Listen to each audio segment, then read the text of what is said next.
Hi అండి. అందరికీ నమస్కారం. Welcome back to Ritu Aish cookings. ఈరోజు నేను చాలా టేస్టీగా ఉండే మ్యాంగో రవ్వ కేసరిని చాలా సింపుల్‌గా చేసి చూపిస్తున్నానండి.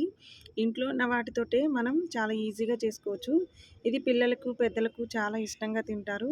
చాలా ఇష్టపడతారు కూడానండి. మీరు కూడా తప్పకుండా ఈ రెసిపీని అయితే ట్రై చేయండి. అలాగే ఇప్పుడు నేను స్టవ్ వెలిగించుకొని పాన్ అనేది పెట్టుకున్నానండి. ఇందులో నేను ఒక కప్పు వరకు పంచదార అనేది వేసుకున్నానండి. అలాగే ఇందులో నేను 2 కప్పుల వరకు నీళ్ళు అనేది వేసుకున్నాను. ఈ పంచదార అనేది మనకి ఇలాగా మొత్తం అంతా కరిగిపోవాలండి. ఒకసారి మనకి మొత్తం అంతా కూడా ఇలాగా నేను వీడియోలో చూపిస్తున్నట్టుగా ఇలా బుడగలుగా రావాలన్నమాట. నేను అదే కప్పుతో పంచదార తీసుకున్నాను. సేమ్ అదే కప్పుతో నేను 2 మ్యాంగోస్ అనేది ఇలా చిన్న చిన్న ముక్కలుగా కట్ చేసుకుని మిక్సీ అనేది వేసేసుకున్నానండి. అది కూడా నేను ఒక కప్పు తీసుకున్నాను. ఇది మీకు నేను కొలతలతో చెప్తున్నానండి. ఈ మ్యాంగో ప్యూరీ అంతా కూడా మనకి ఈ పంచదార పాకంలో మనకి బాగా కలిసిపోవాలండి. ఇది కూడా మనకి ఒక పొంగు రావాలన్నమాట. నేను వీడియోలో చూపిస్తున్నట్టుగా. మీకు మ్యాంగోస్ అనేది ఏ మ్యాంగోస్ అయినా తీసుకోవచ్చండి. చూసారు కదా నేను వీడియోలో చూపిస్తున్నట్టుగా. ఇలా అయిపోయినాక మీరు స్టవ్ అనేది కట్టేసుకోవాలండి. మీరు ఎటువంటి మ్యాంగోస్ అయినా తీసుకున్నా అవి మ్యాంగోస్ అనేది తీయగా ఉంటే ఒక కప్ అనేది సరిపోతుంది. లేదు అంటే ఇంకొంచెం అరకప్పు పంచదార ఎక్స్ట్రా వేసుకోవచ్చు.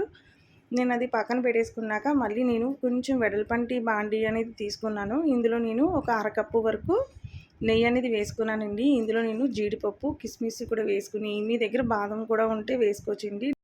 వీటిలన్నిటిని కూడా మనం సిమ్లో పెట్టుకుని గోల్డెన్ కలర్ వచ్చేంత వరకు వేగించుకోవాలండి. ఇలా వేగిపోయిన వాటిని ఒక ప్లేట్లోకి తీసుకుని పక్కన పెట్టుకోవాలండి. అదే పాన్లో ఆ నెయ్యి ఉంది కదండి, నేను ఒక కప్పు వరకు సేమ్ అదే కప్పుతోటి నేను బొంబాయి రవ్వ అనేది వేసుకున్నాను. ఈ బొంబాయి రవ్వ మనకి సన్నగా ఉంటుందండి, అలాగే లావుగా కూడా ఉంటుంది. సన్నగా ఉన్న దానితో చేసుకుంటే మనకి టేస్ట్ అనేది చాలా బాగుంటుంది. ఇప్పుడు దీన్ని మనం సిమ్లో పెట్టుకుని ఒక 5-7 నిమిషాల వరకు కలర్ మారేంత వరకు మనం వేయించుకోవాలండి. ఇప్పుడు మనం ముందుగా వేయించుకున్న చూసారు కదండి, కలర్ అనేది మారిపోయింది. కొంచెం లైట్ గోల్డెన్ కలర్ రావాలండి రవ్వ అనేది. చూసారు కదా వీడియోలో చూపిస్తున్నట్టుగా. నేను ముందుగానే మ్యాంగోలో చేసుకున్న సిరప్ ఉన్నది కదండి, అదంతా కూడా మనం ఈ రవ్వలో వేసేసుకుని 10-15 నిమిషాల వరకు మనం సిమ్ముల్లో కలుపుకోవాలండి. ఇలా సిమ్ముల్లో కలుపుకుంటేనే మనకి నూక అనేది కూడా మనకి ఆ పాకంలో ఉడుకుతుందన్నమాట. ఇప్పుడు నేను కొంచెం మీరు కావాలంటే ఫుడ్ కలర్ అన్నా వేసుకోవచ్చు, ఎల్లో కలర్ది. నేను కుంకుమ పువ్వు అనేది వేసుకున్నానండి కలర్ కోసం. కలర్ అనేది మనం తీసుకున్న మ్యాంగోస్ వల్ల కూడా మనకి కలర్ అనేది సరిపోతుందండి.